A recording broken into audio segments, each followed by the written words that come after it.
sinetron dari jendela SMP. Nah di situ kita perlahan-lahan tuh mulai bangkit tuh Kak. Lala ini pakai hijab tuh yakin untuk diri sendiri? Apa memang benar-benar istiqomah dari hati yang paling dalam? Atau nanti LBW X Lala.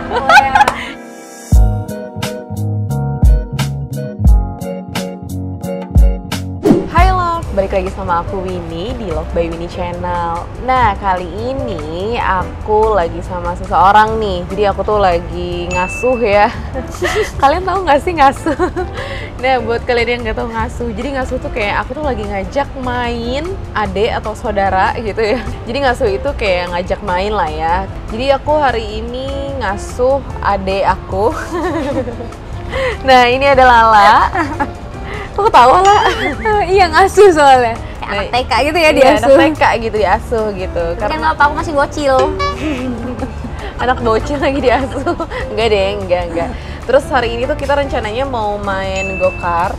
Tapi sebelum kita main, nah karena bocil ini takut masuk angin. Jadi kita isi bensin dulu. Gitu.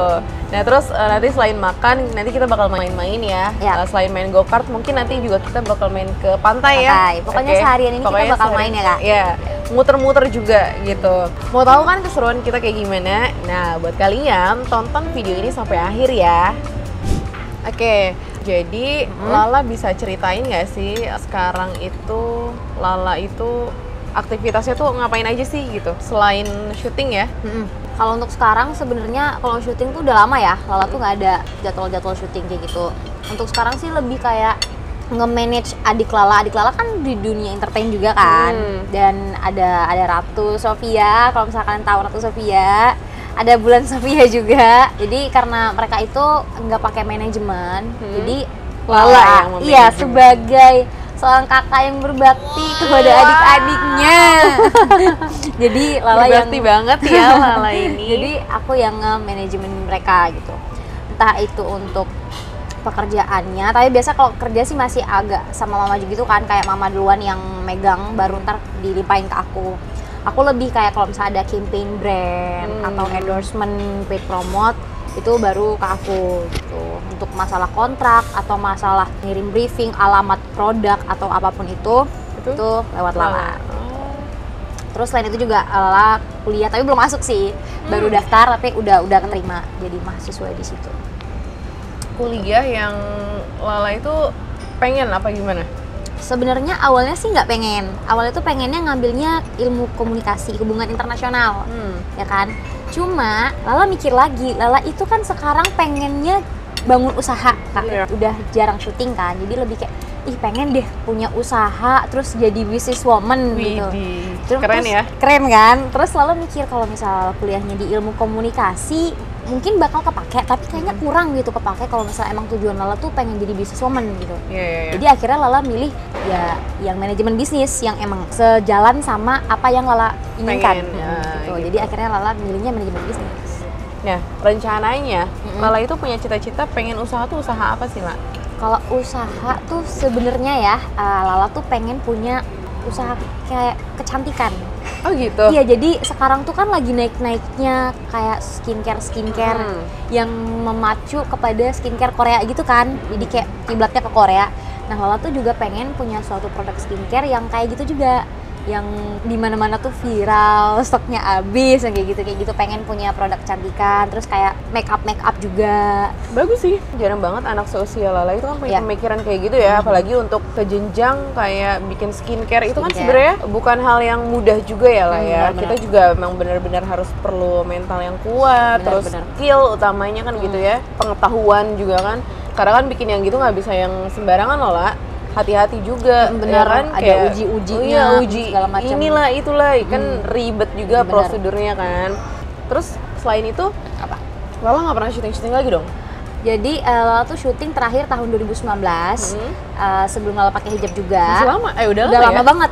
Dan itu terakhir seingat Lala tuh film horor. Cuman sampai sekarang tuh emang masih belum tayang kan. Terus kenapa tuh? Untuk alasannya sih kurang tahu pasti. Tapi awal ketundanya itu karena waktu itu COVID. Ya waktu itu COVID terus ketunda. Untuk sekarang nggak tahu ya kenapa belum tayang. Habis itu sih ada, cuman paling kayak project-project kecil-kecilan gitu, kayak iklan yang kayak gitu. Untuk yang syuting film itu terakhir 2019.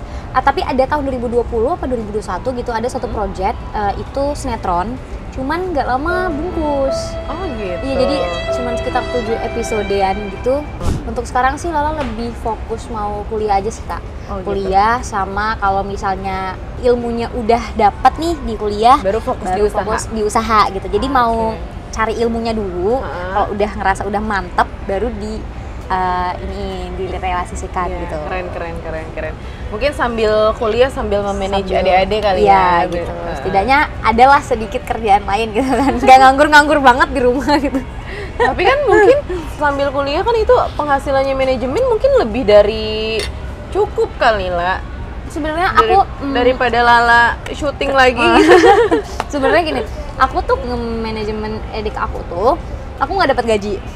Jadi aku nggak digaji sama sekali dan ya udah kita saling membantu aja gitu kan. Adik aku juga kan dibawa pulang duit itu bukan untuk diri dia sendiri gitu. Jadi aku juga nggak apa-apa kalau misalnya nggak digaji. Aku tuh dapat uang tuh biasanya karena aku nge-manajemen adik aku. Kadang mereka tuh minta, ada nggak lagi kak, kakak tuh punya talent lagi nggak? Dan aku nge-push diri aku nih, nih aku gitu. Aku masukin kalau misalnya emang cocok sama yang mereka cari ya, alhamdulillahnya aku dapat duit gitu. Jadi duit aku paling dari endorsement gitu kan. Soalnya untuk followers Instagram dan TikTok bukan sombong, tapi lumayan gitu, ada lah gitu. Jadi kayak ya bisa aku dapat pemasukan dari situ. Keren kuliah sih. gitu. Jadi Lala sekarang bayar kuliahnya udah dari uang sendiri dong? Iya, jadi alhamdulillah kayak dari endorsement itu Lala kumpulin. Lala bilang mah kakak mau kuliah gitu, mau kuliah di sini, mau ngambil jurusan ini, uangnya udah ada, jadi nggak perlu pusing lagi gitu.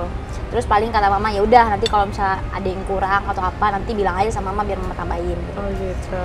Keren banget Lala. Aduh. Ini sangat mandiri banget ya di usianya yang baru 20 tahun ini. Ya kan 20 tahun tapi udah mandiri banget. Terus dia juga punya sosok kedewasaan ya kan, sangat mengibu untuk adik-adiknya gitu kan. Jadi aku mau nanya nih lah. Iya. Lala ini pakai hijab tuh yakin untuk diri sendiri? Apa memang benar-benar istiqomah dari hati yang paling dalam? Mau tahu jawabannya? Ikutin terus. Oke, aku jawab. Jadi awalnya pakai hijab itu emang waktu awal-awal Covid Kak. Jadi aku kayak jadi pengen deh pakai hijab gitu karena waktu itu juga udah nggak ada job kan. Kayak kayak pengen jadi selebgram yang hijabers gitu. Cuman waktu itu aku bilang sama papa, kata papa kayak jangan dulu gitu. Mana tahu itu cuman gara-gara pengen doang, terus nanti nggak istiqomah malah buka tutup gitu kan. Akhirnya ya udah. Terus setahun setelahnya tahun 2021 ya, seingat Lala waktu itu bulan Ramadan. Jadi awalnya itu memang Lala tuh kan punya pacar, someone special gitu. Terus kayak dia bilang, kamu kapan mau berhijab? Gitu. Oh gitu. Awalnya gitu. Terus kayak Lala mikir, iya ya kapan ya gitu kan. Aku suka deh kalau misalnya kamu pakai hijab kayak gitu. Terus Lala yang kayak coba-coba tuh ambil hijab, coba-coba, ih cantik ya gitu kan. Ih lucu deh pakai hijab. Apa pakai hijab aja ya gitu. Terus Lala bilang sama papa, "Pak, kalau kakak pakai hijab gimana?" Lala bilang kayak gitu. Kata papa, "Ngapain pakai hijab dulu? Nanti nggak istiqomah," katanya gitu. Iya. Terus kayak selang berapa hari, papa ngomong, "Kakak nggak mau pakai hijab." Papa malah yang nawarin aku suruh pakai hijab gitu kan. Terus kayak aku jawab nggak tahu gitu. Terus si someone special ini nanya lagi, kayak dia tuh nyuruh aku nge-push terus kamu kapan pakai hijab. Jadi aku karena dia nge-push terus kan aku kepikiran ya, setiap tidur, setiap apa lagi ngeliat hijab tuh kepikiran, aduh apa gue pakai hijab aja gitu ya. Terus aku lagi makan, lagi buka puasa, sebelum puasa, aku lagi makan malam, terus papaku tiba-tiba nyeletuk, "Kalah, nanti bulan puasa kakak kalau nggak pakai hijab itu puasanya sia-sia," katanya gitu. "Kakak nggak mau pakai hijab," katanya gitu. Nggak tahu, udah pakai hijab aja. Terus aku bilang lah sama si orang ini. Bih, papaku tuh kayak gini. Ya udah. Manggilnya Umi Abi ya? Enggak. Kirain aku manggilnya Umi Abi. Ayah bunda kali. Kayak anak SD kalau pacaran tuh ayah bunda gitu. Dia BYY gitu. Biasa ada lope-lopenya sih. Terus dia makin kayak, iya udah kamu pakai hijab, pakai hijab, pakai hijab. Akhirnya aku kayak Dia semangat tuh. jadi semangat tuh, pakai hijab gitu. Jadi begitu hari pertama bulan puasa itu aku langsung pakai hijab.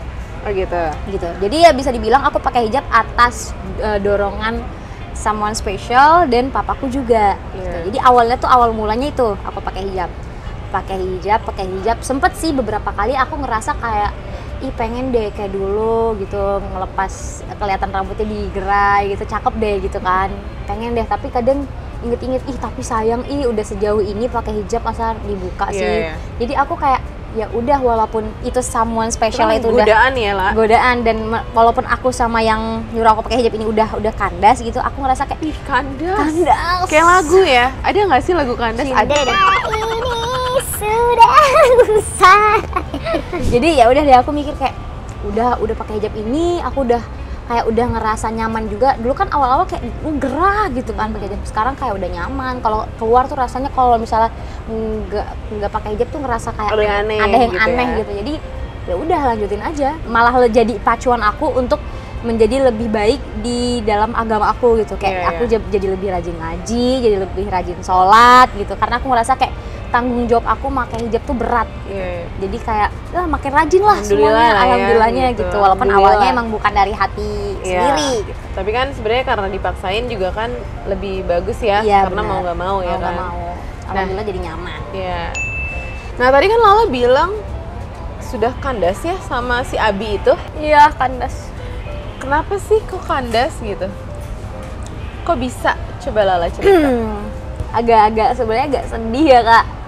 Sedih banget nih mengulik kisah percintaan yang sangat-sangat pedih ini. Nggak canda. Jadi, kalau ceritain tuh agak lucu ya. Soalnya aku ketemu sama dia tuh di aplikasi. Jadi aku ketemulah sama dia samperin ke rumah aku. Terus kita deket, kita jadian. Karena emang rumah dia sama rumah aku tuh dekat gitu kan. Gitu? Iya dekat, ada ya satu daerah lah gitu. Paling cuma 5 menit doang. Nah kita pacaran itu lumayan lama ya Kak, 1 tahun. Cuman yang kita intens ketemu itu tuh selama 6 bulan. Karena dia kondisinya masih di daerah rumahnya lah gitu ya, masih di rumah. Nah selama 6 bulan ini kita pacaran itu semuanya biasa-biasa aja, maksudnya semuanya baik-baik aja, nggak ada masalah. Paling kalau masalah berantem, kalau orang pacaran gimana sih berantem kayak gitu kan. Dan akhirnya dia pamit sama aku. Wih, pamit kayak lagu Tulus dong ya. Izinkan aku pergi dulu. Jadi sebenarnya dari awal tuh dia udah bilang sama aku, kamu bisa nggak kalau misalnya sama aku, soalnya aku nanti pertengahan tahun itu akan pergi, kata dia, untuk tes, kata dia gitu. Terus aku bilang kayak ya nggak masalah gitu kan, Bisa gitu. bisa kok, gue mah nggak masalah gitu kan. Terus tiba-tiba ya udah nih berjalan lah tuh 6 bulan. Dia sering datang ke rumah main sama adik-adik aku juga. Udah sayang lah ya. Udah sayang lah. Terus dia tuh love language-nya tuh semuanya ada. Love language-nya ada 5 ya. Dan dia itu semuanya ada. Suka tiba-tiba datang ngasih surprise, even itu cuman jajanan coklat kayak gitu, atau tiba-tiba ngasih surprise boneka gede banget yang kayak gitu. Terus dengan kata-kata puitisnya dia itu gitu kan. Terus udah sampailah itu di bulan 5 kalau nggak salah, dia bilang Anniversary yang ke-5 bulan. 5 bulan, mensif 5 bulan. Dia bilang aku mau pergi, kata dia, mau pergi ke kota M, kata dia gitu. Kamu jaga diri baik-baik, kata dia gitu. Nanti kalau misal aku udah lulus, aku bakal kabarin kamu, kata dia. Ya udah, kamu pergi, jaga diri baik-baik juga. Aku di sini pasti bakal setia nungguin kamu. Tenang aja, aku nggak bakal selingkuh deket sama cowok, nggak mungkin. Aku pasti bakal tulus buat kamu. Dan aku harap kamu juga seperti itu. Aku bilang kayak gitu sama dia, ya kan. Kayak bener-bener Tapi bang, gitu. Tapi ini bener-bener Tapi bang, gitu. bucin banget gitu. Kadang bucinnya sampai bego gitu loh. Ya namanya juga Namanya masih juga bocil ya, bocil bucin gitu kan. Udah dong, dia pergi dong. Berarti seumuran ya, Lah? Seumuran, lebih tua Lala 1 bulan. Oh gitu. Nggak nyampe sebulan sih, 2 minggu. Dia pergi, terus akhirnya ada kali tuh selama 6 bulan kita LDR itu, ada dia cuma 3 kali nih ngabarin aku. Selama 6 bulan? Selama 6 bulan cuma 3 kali, bayangin. Kuat ya Lala LDR? Kuat. Aku tuh orangnya sabar banget loh kalau menghadapi cobaan hidup gitu. Itu termasuk cobaan hidup loh bagi saya. Terus selama 3 kali itu dia nelpon sekali, dia bilang dia udah lulus. Nah itu kayak dia bakal dipindahin ke daerah M juga. Yang kedua itu dia ngabarin karena dia apa gitu, aku lupa deh. Pokoknya dia ngabarin aja, dia bilang dia kangen. Yang ketiga, 1 bulan sebelum bulan Desember dia ngabarin aku, dia bilang tanggal 23 Desember dia bakal pulang nih, bakal nemuin aku, kita bakal date. Seneng gitu. dong. Seneng dong. Aku sampai bikin ya gift box gitu. Jadi kayak box petak, aku isi barang-barang yang aku pengen kasih ke dia. Tanda kalau misal aku tuh bangga nih, dia berhasil jadi apa yang dia mau gitu kan. Isinya apa tuh? Isinya ada Rolex, mobil ya, gantungan mobil. Untung ya gue nggak sekaya itu. Kalau gue kaya banget kayak gitu terus gue ngasih itu, Kak, kayaknya aku Sayang tuh bakal banget ya, bodoh banget gitu. dan akan sangat-sangat menyesal ya. Iya. Itu Untung aja. aku ngasih Al-Quran biar dia selalu ingat sama Tuhan. Alhamdulillah. Al-Quran. Ini contoh ukti yang baik ini. Terus aku ngasih buku puisi. Jadi puisinya tuh puisi cinta-cinta itu loh ya kan. Terus aku Sweet banget lah ya. banget. Terus aku tulis kayak aku bikin journal book juga. Dan itu aku bikin sendiri gitu loh, kayak stiker-stikernya aku tempel-tempelin sendiri, foto-foto kita kayak gitu. Niat banget ya Lala ini. Seniat itu, sengeluangin waktu itu, dan endingnya sebodoh itu. Oke. Gitu ya, La? Iya, aku simpen dong, Kak, ya kan. Tunggu nih tanggal 23. Yeay, besok tanggal 23. Pas besok nggak ada kabar. Dia ngilang gitu. Terus aku masih berpikir positif dong di situ. Nggak aktif gitu handphonenya? Iya nggak aktif. Kayak aku di blok gitu. Dan aku masih berpikir, oh mungkin dia capek, mungkin nyampainya malam, mungkin baru bisa ngabarin besok gitu kan. Tidur, nunggu besok gitu, tidur. Bangun, buka handphone, kok nggak ada dapat kabar gitu. Aku tunggu tuh 5 hari, aku tunggu nggak ada dapat kabar. Aku chat adenya nggak jawab gitu kan. Aku bingung. Aku bilang dalam hati, salah gue apa ya? Kayaknya gue nggak pernah bikin salah deh selama dia pergi. Kayaknya gue nggak pernah selingkuh gitu kan. Gue nggak pernah macem-macem. Salah gue apa nih? Kok dia bisa kayak gitu sama gue? Berarti Lala tuh selama 5 hari itu mikir keras banget? Mikir keras kesalahan Lala itu apa gitu. Sampai galau gak mau makan gak sih? Lala kalau galau banyak makannya. Jadi Lala itu kayaknya mending galau aja, jadi banyak makan ya, La? Gitu. Akhirnya di hari ke-7 itu setelah Lala kayak galau banget, ini anak kemana, hari ke-7 Lala chat dia tapi lewat handphone kerja. Lala chat, kamu kemana kok ngilang? Chat kok gini sih, La? Iya, maksudnya handphone. Di chat apa di telepon? Di chat. Oh gitu, chat. Chat, kamu kemana, bla segala macem. Di read dong, Kak. Oh gitu. Dia online tapi di blok. Wah. Jadi Lala tahu Lala di blok adalah saat Lala ngechat lagi, kok checklistnya nggak masuk, nggak checklist 2 gitu. Lala di blok. Kok bisa di blok gitu sih, La? Aneh banget. Makanya kan Lala makin mikir, aduh salah gue apa sih, kan kayak gitu kan. Iya. Akhirnya lah Lala tanya adeknya, Barbie, abang kamu tuh kemana ya, kok nggak ada kabar sih, bla bla bla bla bla bla.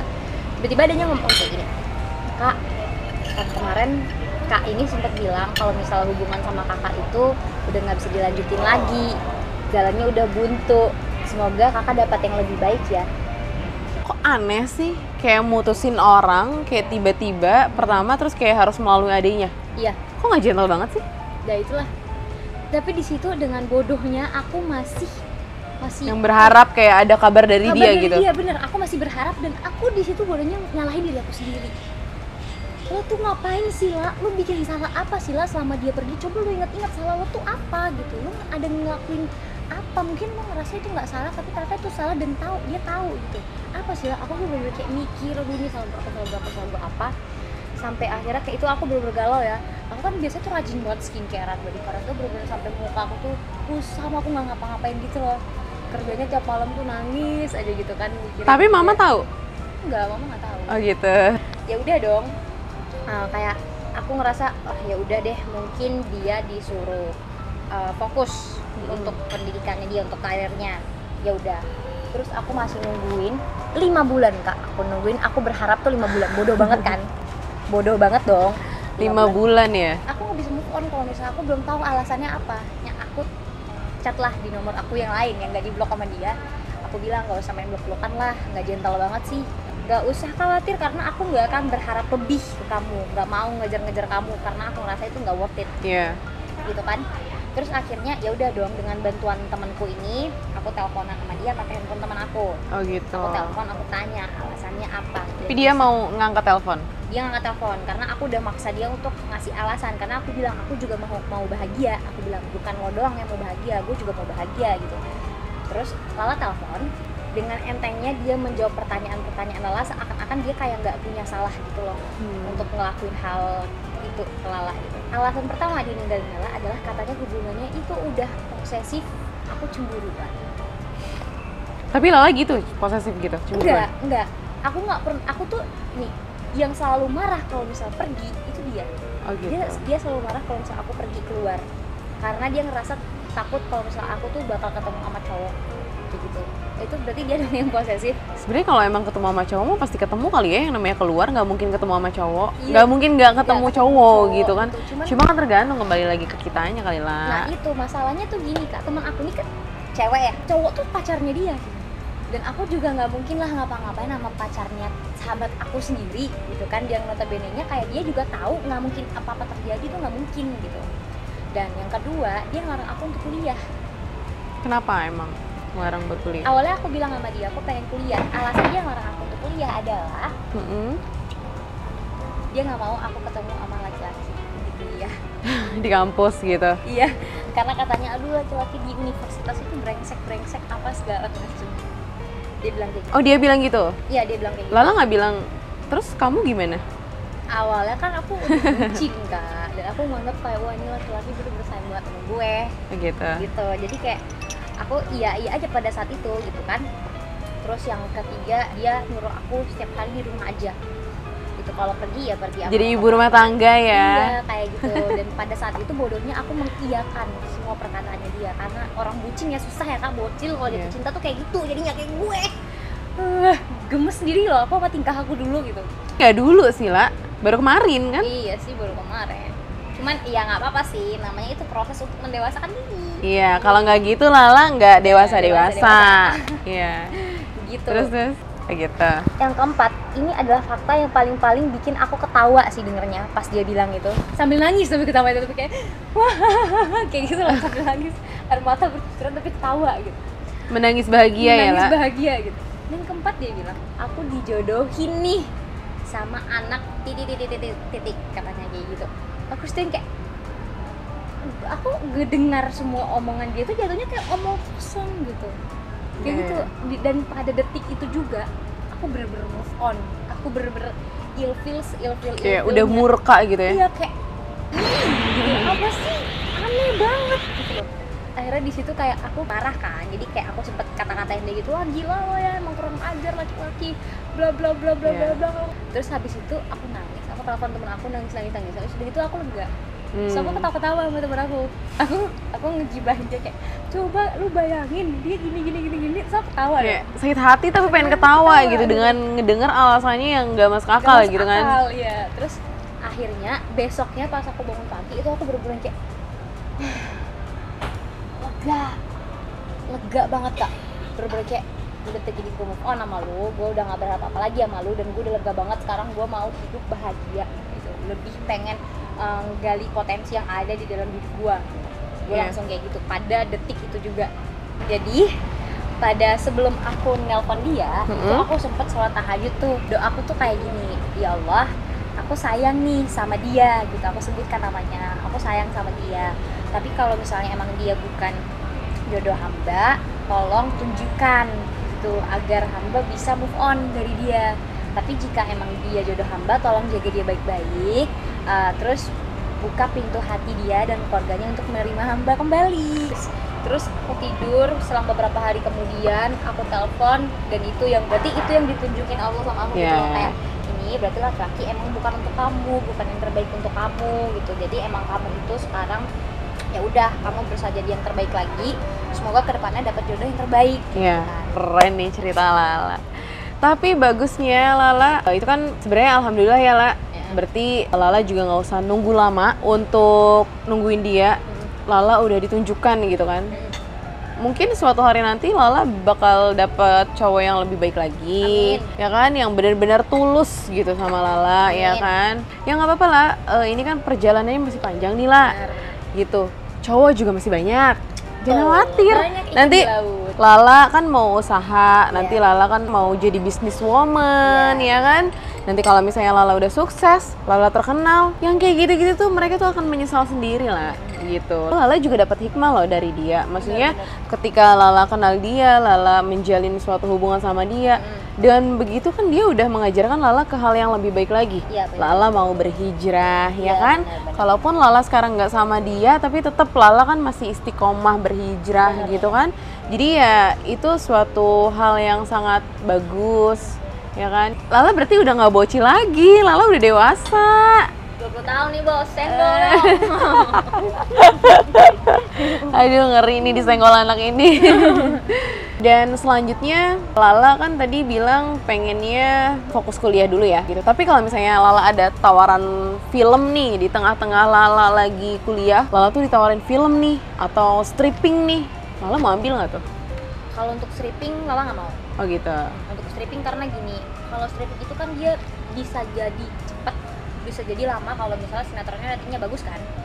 Nah, kalau misalnya film paling kerjanya sebulan syuting, sebulan prepare, entah itu reading, apa segala macam workshopnya kan. Kalau film malah mau. Nah, kalau gitu. sinetron tuh kayak menurut Lala, emang duitnya banyak nih, mungkin dapatnya banyak, tapi kayak buang-buang waktu Lala karena Lala tuh udah mau fokus untuk kuliah, Iya. gitu kan. Masa iya Lala udah ngumpulin duit buat bayar kuliah, tiba-tiba kuliahnya berhenti, Lala milih stripping gitu. Sayang banget gitu loh yang udah Lala bangun itu. Iya. Gitu kan, karena kan Lala kedepannya juga Lala punya tujuan, Lala pengen bangun usaha gitu. Jadi kalau menurut Lala untuk stripping kayaknya enggak, tapi kalau untuk film nggak masalah karena bisa cuti bentar gitu, Iya, ataupun iya.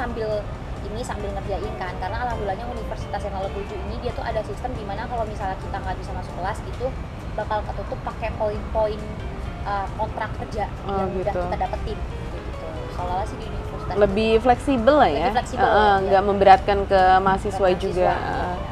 iya. Ya, keren. Dan aku tuh pengen tahu gimana sih perjalanan Lala bisa sampai di Jakarta, bisa sampai main film, atau perjalanan keluarga Lala deh, keluarga bisa sampai di Jakarta tuh gimana sih? Kayaknya panjang banget ya ceritanya. sebenarnya sih kalau diceritain bisa jadi sebuah novel ya. Bisa jadi film durasi 3 jam ngalahin Endgame. Jadi awalnya itu kak, aku itu kan cuman kayak model-model di kota-kota kecil gitu ya, yang ikut modeling gitu. Berarti dari kecil ya, La? Dari kecil ikut modeling. Papaku dulu kerja, papaku dulu awalnya tuh dari supir truk jadi kontraktor. Jadi papaku tuh kontraktor gitu kan. Dan awalnya emang aku tuh pindah-pindah gitu, ngikutin papa kerja gitu. Nah, terus waktu aku SMP itu aku lagi sering-seringnya ikut lomba fashion show. Oh gitu, di mana tuh Aku lombanya? ikut di daerah Medan sama di daerah kota tempat aku tinggal juga. Di Pokoknya, mana sih tempat tinggalnya? Dulu? Aku di Kota Langsa.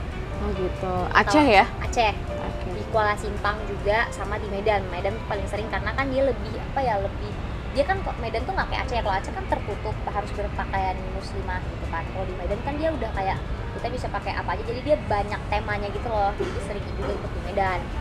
Nah, jadi di Medan itu sering banyak agensi-agensi dari Jakarta tuh datang Kak ke Medan untuk gitu. nyari talent yang bisa dibawa ke Jakarta. untuk dijadiin artis. Dan waktu itu datanglah ke aku dan kayak nawarin gini. Akhirnya aku ikut lomba modeling yang grand finalnya itu di Jakarta, di Hotel Borobudur tuh. Aku ikut itu dan aku ikut ke Jakartanya juga grand final dan aku dapat juara umum, juara pertama gitu kan. Nah terus di situ aku ditawarin lagi nih sama agensi kayak mau nggak ini, terus kayak tergiur dong. Kita kan orang dari daerah itu kan kurang ngerti ya sebenarnya seberapa keras sih dunia entertainment ini. Iya. Seberapa susah sih untuk jadi artis di dunia entertainment, kita tuh nggak tahu.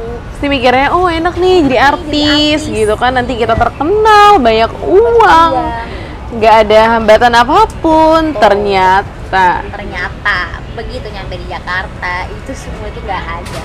Jadi memang kalau menjadi artis tuh nggak segampang oh jadinya Lala ditipu apa gimana? Lebih kalau untuk ditipu duit materi sih enggak ya, tapi lebih ke ditipu waktu aja loh. Jadi kayak selalu diiming-imingi, kamu bakal jadi kok sebulan lagi jadi gitu loh.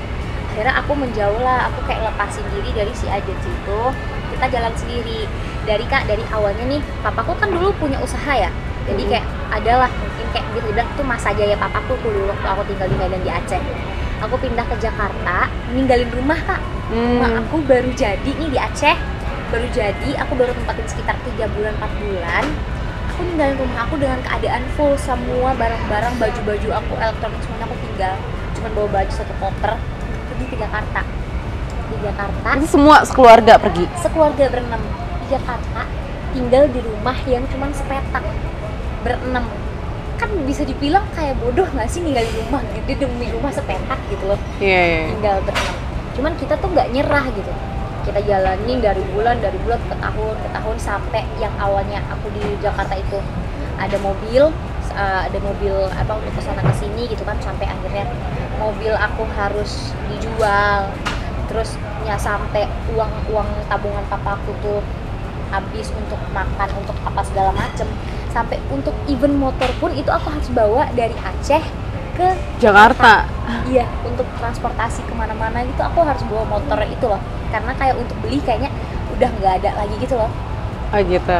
Iya, jadi selama 5 tahun aku berusaha itu benar-benar ada aku di titik terendah yang aku untuk makan aja tuh susah, tapi tetap selalu kita tuh nggak pernah nyerah, kayak ya udahlah jalanin aja dulu.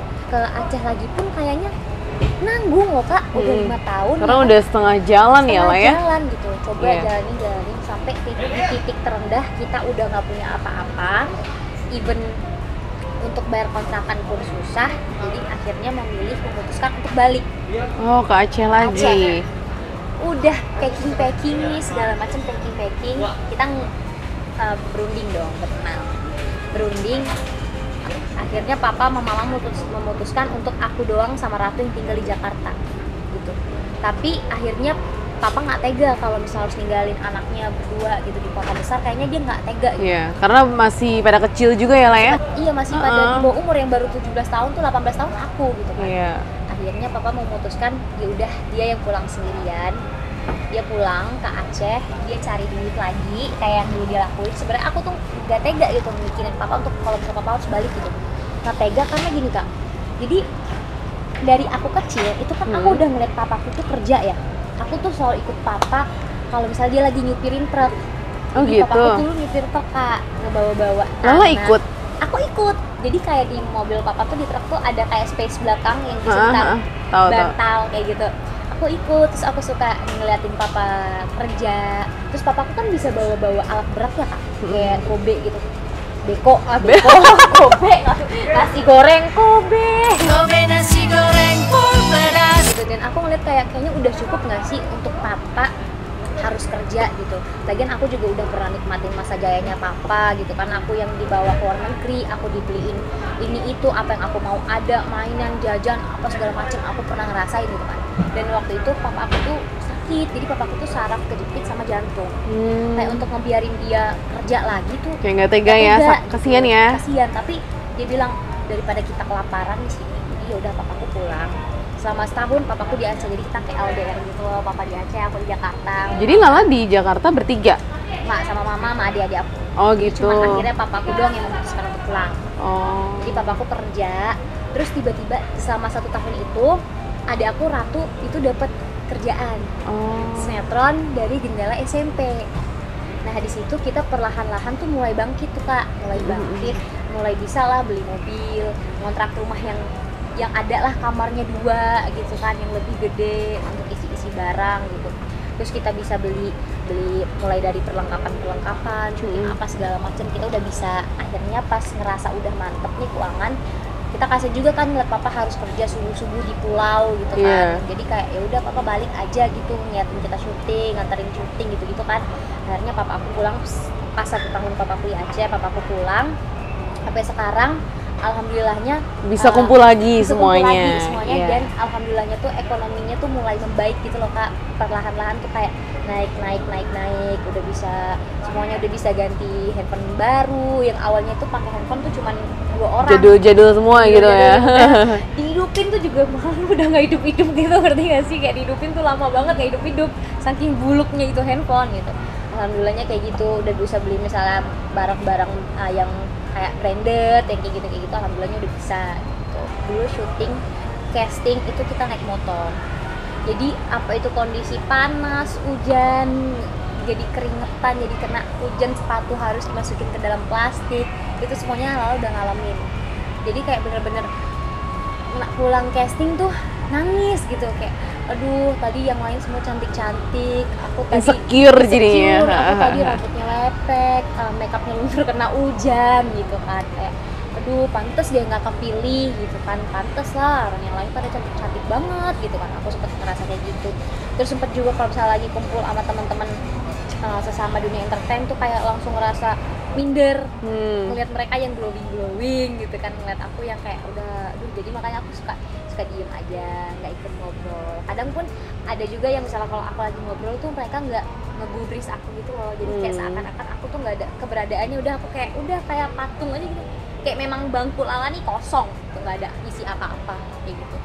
Kalau memang mental kita nggak kuat, ya kita nggak bakal bisa berada di titik ini ya lah ya. Bener-bener. Lala bisa ngalamin atau bisa ngelewatin semua itu dengan sabar dan dengan perjuangan keluarga yang ekstra ya lah ya. Bener. Alhamdulillah banget bisa kumpul lagi ya kan, sekarang bisa berbahagia lagi. Terus apa yang Lala mau juga kan sekarang kan sedikit demi sedikit kan Lala bisa realisasikan ya kan. Alhamdulillah banget di usianya Lala yang segini. Balik lagi aku sih salut banget sih sama Lala karena nggak semudah itu. Bener, nggak semudah itu. Kalau aku pribadi, aku mendoakan Lala dan keluarga dan adik-adik Lala juga semoga selalu diberikan kesehatan ya yang pertama. Yang kedua juga selalu diberikan rezeki yang lancar, yang berkah ya kan. Anak-anaknya semua sukses. Amin, ya Allah, amin. Ya mudah-mudahan selalu tetap humble lah kayak gini ya, selalu tetap ceria. Dan pesan aku jangan mau dibodoh-bodohi laki-laki. Enggak mau lagi. Tapi Lala ada yang mau tanyain nih sama kakak. Apa tuh? Sebagai calon bisnis woman nih kak. Oke. Kakak kan sekarang tuh ada bisnis ya. Kakak tuh bisnis apa sih? Kalau aku sih di bidang parfum lah gitu, tapi emang aku tuh bukan parfum yang bener-bener brand aku pribadi, belum ya. Rencananya juga aku pengen sih punya brand pribadi. Aku sih masih jual online kayak parfum-parfum yang brand designer atau parfum-parfum niche brand kayak gitu. Aku untuk kosmetik dan untuk perfume itu coming soon, itu tuh aku mau buat brand sendiri. Tapi untuk saat ini aku masih produksi di fashion gitu. Nah contohnya ini aku lagi pakai kayak crop top gitu. Ini dari LBW Collection, Love by Winnie Collection. Produksi di fashion dulu. Ya mudah-mudahan sih apa yang aku pengen juga bisa terrealisasikan ya. Kayak bikin parfum, kosmetiknya gitu. Ya mudah-mudahan semuanya bisa lancar lah, Lala juga kayak gitu. Apa tadi namanya LBW Collection. LBW, atau nanti LBW X Lala. Bisa jadi. Bisa jadi kan? Bener nggak sih kayak jeans kayak gitu-gitu ya kan? Atau enggak kerudung ya kan? LBW X Lala. Ukti, sini dong mampir gitu ya. Baru tau tiba-tiba nanti Lala udah punya usaha juga. Amin. Terus usaha Lala X punya kakak. Oh bener. Gila, Bisa, nanti kita kolaborasi ya lah. Kolaborasi dong. Gitu kak. Iya.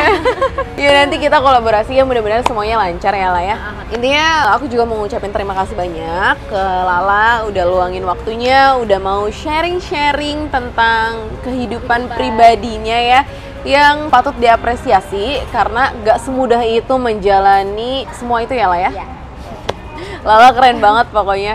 Dan nanti juga kita mau ngobrol-ngobrol lagi sama Lala di part selanjutnya ya. Boleh banget. Terus kita juga mau lanjut lagi untuk main go-kart, ya kan? Oh, kita belum main go-kart. Bener, aku mau sambil deh.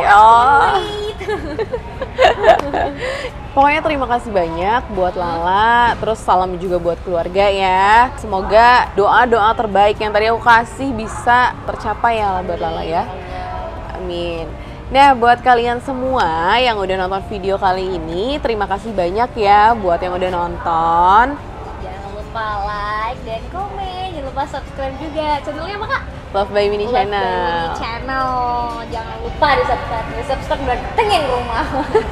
Ya, pokoknya gitu buat kalian yang pengen tahu kelanjutannya tentang kita itu ngapain lagi nanti bisa lihat di video selanjutnya. Tuh. Dan buat kalian yang pengen kepo-kepo tentang produk parfum yang ada di Love by Winnie, kalian juga bisa kunjungi link di deskripsi di bawah ini ya. Dan buat kalian yang kepo nih Instagram Lala, juga kalian bisa klik link di bawah ini ya. Nanti ada Instagramnya Lala. Boleh diserbu Lala, ini masih jomblo. Tiara Sofia, jomblo single 20 tahun.